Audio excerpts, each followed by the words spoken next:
BNP chairperson Khaleda জিয়াকে দেখতে এবারকের হাসপাতালে আছেন তারেক রহমান। বৃহস্পতিবার বিকেলে রাজধানী ৩০০ ফিটের সংবর্ধনা শেষে অসুস্থ মাকে দেখতে এবারকের উদ্দেশ্যে রওনা দেন তিনি।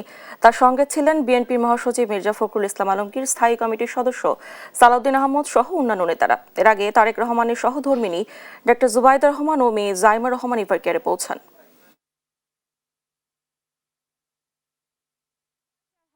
দর্শক, এবারকের হাসপাতালে চিকিৎসাধীন মা খালেদা জিয়ার পাশে তারেক রহমান। সেখানকার সবশেষ খবর জানাতে সরাসরি যুক্ত হচ্ছেন সহকর্মী হাসান আল মাহমুদ।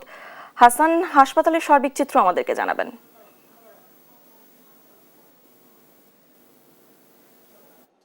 ধন্যবাদ জানা। আমরা হসপিটালের সামনে অবস্থান করছি, যেখানে বিএনপির ভারপ্রাপ্ত চেয়ারম্যান তারেক রহমান তিনি তার মায়ের সাথে এই মুহূর্তে সাক্ষাৎ করেছেন। তিনি ৬টার দিকে কিন্তু এই হসপিটালে প্রবেশ করেন। তার আগে তার স্ত্রী জুবাইদা রহমান এবং তার কন্যা জাইমা রহমান তিনি কিন্তু এসেছেন এবং তিনি কিছুক্ষণ পরে হয়তো বের হবেন আমরা ধারণা করছি, যেহেতু তার প্রোটোকলের এবং তার নিরাপত্তার জন্য যে গাড়ি সেগুলো কিন্তু ইতিমধ্যে প্রস্তুত করা হচ্ছে। সেটি হয়তো তিনি আসার একটি বার্তা দিতে পারে, তবে তিনি আরও কিছুক্ষণ থাকতে পারে বলে আমরা ধারণা করছি, যদিও সেটি এই মুহূর্তে বিএনপির পক্ষ থেকে কিংবা তার কোনোভাবেই কনফার্ম করা হচ্ছে না। এবং তার এই আগমনকে ঘিরে বাংলাদেশের মানুষের, বিএনপির নেতাকর্মীদের মধ্যে যে উৎসাহ, সেই ঢেউ কিন্তু আমরা দেখেছি যে এভারকেয়ার হাসপাতালের সামনেও এসে পড়েছে এবং প্রচুর পরিমাণে সাধারণ মানুষ এবং বিএনপির নেতাকর্মী তারা কিন্তু এই হসপিটালের সামনে অবস্থান করছেন এখনও। এবং তিনি যখন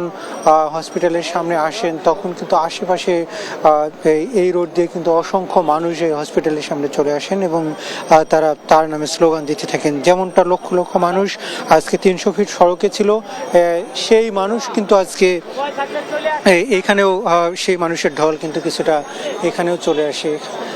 এইখানে তারেক রহমানের যে বক্তব্য শুনছিলেন সাধারণ মানুষ, সেই প্রতিক্রিয়া জানাচ্ছেন যে এই যে কাঙ্ক্ষিত বাংলাদেশ আসলে সাধারণ মানুষ প্রত্যাশা করে, যেখানে ন্যায় ইনসাফ ভিত্তিক সমাজ প্রতিষ্ঠা হবে এবং সেই সমাজে আসলে কোনো বৈষম্য থাকবে না এবং সকল ধর্মের এবং বর্ণের মানুষকে নিয়ে যে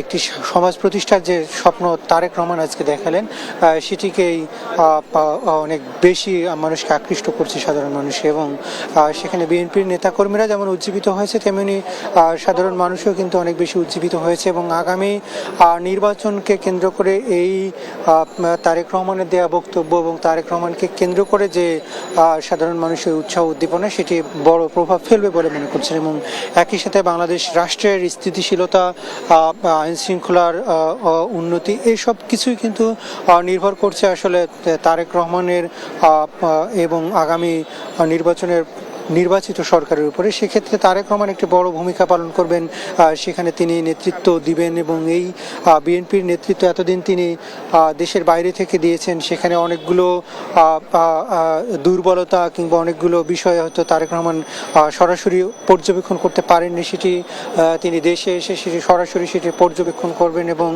এই দেশের নেতৃত্বকে তিনি একটি আরও শক্ত কাঠামোতে দাঁড় করাবেন, এমনটাই কিন্তু প্রত্যাশা করছেন সাধারণ মানুষ। যেহেতু তিনি দেশের বাইরে থেকে হয়তো অনেক সময় তিনি কানেক্টেড ছিলেন, বিশেষ করে তৃণমূল পর্যায়ের সাথে তার যে যোগাযোগ সেটি কিন্তু অনেক বেশি প্রশংসিত। এবং থেকেই কিন্তু আমরা দেখেছি যে তারেক রহমান সাধারণ নেতাকর্মীদের সঙ্গে কথা বলেছেন এবং এই নেতাকর্মীদের যে কথা বলেছেন সেটির প্রভাব কিন্তু আজকের এই প্রোগ্রামে পড়েছে। একই সাথে আমরা দেখেছি যে নানাভাবে আসলে বিএনপিকে ভাঙার চেষ্টা করা হয়েছিল, সেক্ষেত্রেও আসলে কোনো পরিকল্পনায় আসলে ভাঙতে সক্ষম হয়নি বিএনপিকে। কারণ ছিল যে তারেক রহমানের যে যোগাযোগ সেটি কিন্তু তৃণমূল পর্যায়ে ছিল। ফলে এই যে নতুন বাংলাদেশ বিনির্মাণ করবার জন্য তারেক রহমান স্বপ্ন দেখিয়েছেন, সেক্ষেত্রে নেতাকর্মীদের এই ইউনিটি সেটি তিনি কাজে লাগাতেছেন। এবং এই যে লক্ষ লক্ষ মানুষ আজকে তার সমাবেশে এসেছিল, এই যে একটি ফ্লো তৈরি হচ্ছে, সেইটিকে নির্বাচন পর্যন্ত অব্যাহত রাখতে চাইবেন, এমনটাই কিন্তু বিএনপি